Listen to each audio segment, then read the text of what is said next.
Today we will discuss insertion sort.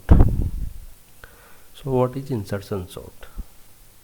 Insertion का मतलब होता है किसी एक एलिमेंट को कहीं पर प्लेस करना, किसी पोजीशन पर प्लेस करना. तो insertion sort is a simplest data sorting algorithm which sorts the array elements by shifting elements one by one and inserting each element into its proper position. This technique is also used for sort array elements. Suppose that आपके पास एक array है, इस array में elements रखे हुए हैं 6, 5, 3, 1, 8, 7, 2, 4. ये unsorted array है. आप इसको सॉर्ट करना चाहते हैं तो सॉर्ट करने की तो बहुत सारे तरीके हैं, जैसे आपने बबल सॉर्ट के थ्रू किया या सिलेक्शन सॉर्ट के थ्रू किया, लेकिन वो डिफरेंट मेथड है. हमें क्या यूज करना है? Insertion sort. तो इंसर्शन सॉर्ट की हेल्प से भी हम किसी डेटा को सॉर्ट कर सकते हैं. तो देखिए किस तरीके से सॉर्ट करेंगे. यहाँ पर जो 6 एलिमेंट है वो ए ऑफ 0 पोजीशन पर है, ये ए ऑफ 1 पोजीशन पर है. हम सबसे पहले इस 6 को 5 के साथ कंपेयर करते हैं, देखते हैं कि 6 इज़ ग्रेटर देन 5 है. अगर 6 ग्रेटर देन 5 है तो फर्स्ट पोजीशन पर स्मॉल एलिमेंट आना चाहिए. तो इन दोनों की आपस में स्वैपिंग होगी, यानी 5 6 के प्लेस पर पहुंच जाएगा और 6 5 के प्लेस पर आ जाएगा. नाउ नेक्स्ट, फिर 6 का कंपेरिजन किसके साथ करेंगे? 3 के साथ.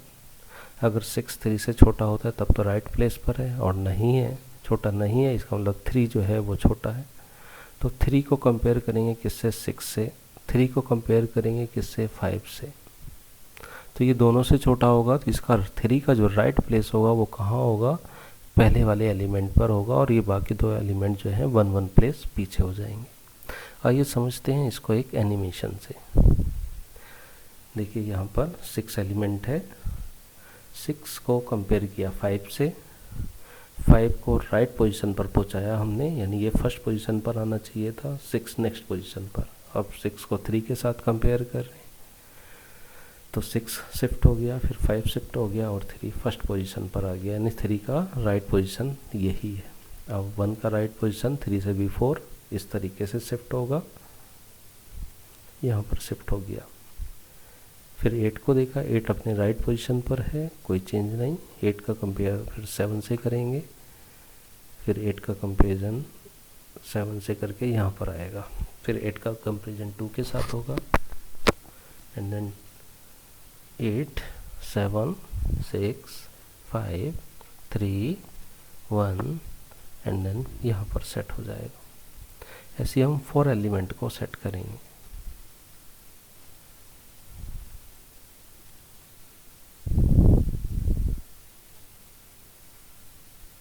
सेट हो गया.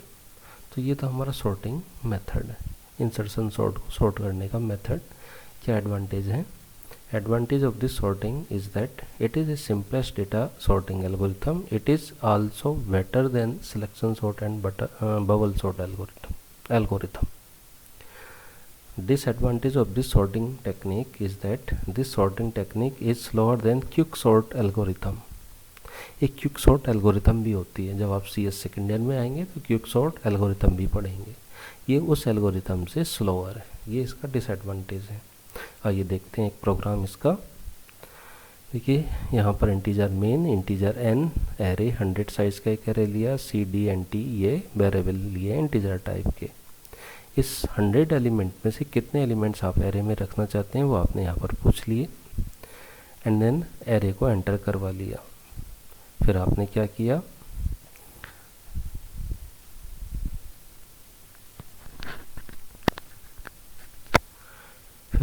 किया? उस एरे के अंदर एलिमेंट को एंटर करवा लिया एक लूप चला करके.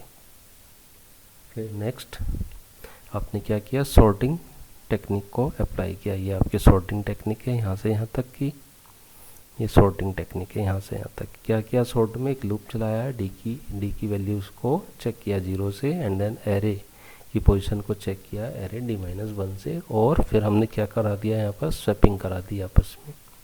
एंड देन जब ये एरे पूरा सॉर्ट हो गया फिर हमने उसको क्या करा दिया? यहाँ पर प्रिंट करा दिया है. तो आइए देखते हैं इस प्रोग्राम को रन करके क्या आउटपुट आता है।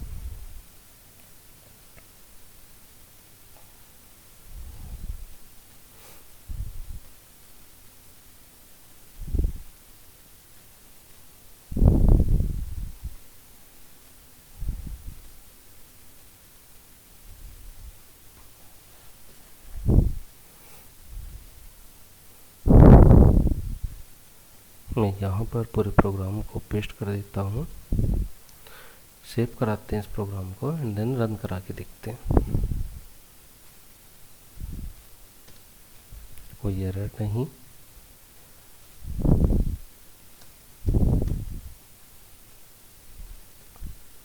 रन कराते हैं।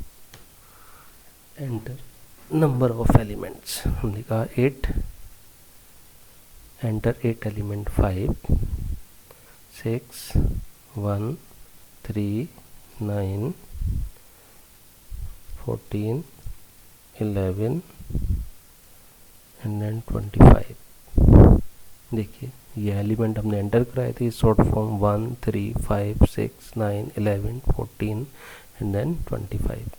तो ये प्रोग्राम आपको समझ में आ गया होगा। नाउ नेक्स्ट है आपके सिलेबस में find roots of a quadratic equation. Quadratic equation के रूट फाइंड कैसे होते हैं, तो उसका एक छोटा सा प्रोग्राम देखिएगा। इंटीजर मेन, हमने यहाँ पर डबल टाइप के कुछ वेरिएबल डिक्लेयर किए हैं, जैसे a है, b है, c है, डिस्क्रिमिनेंट है, √1 है, √2 है, रियल पार्ट है, इमेजिनरी पार्ट है। Enter coefficient of a, b and c। आपकी जो क्वाड्रेटिक इक्वेशन होगी वो कैसे, किस फॉर्मेट में होगी, ax² + bx + c के फॉर्मेट में। तो जो भी इस इक्वेशन के कोफिशिएंट है a, b, c, उनको आपने एंटर करवा लिया है। एंटर करवाने के बाद आपने d का फार्मूला लगाया था, d = b² - 4ac। तो ये आपने डिस्क्रिमिनेंट यहाँ से कैलकुलेट करा लिया है।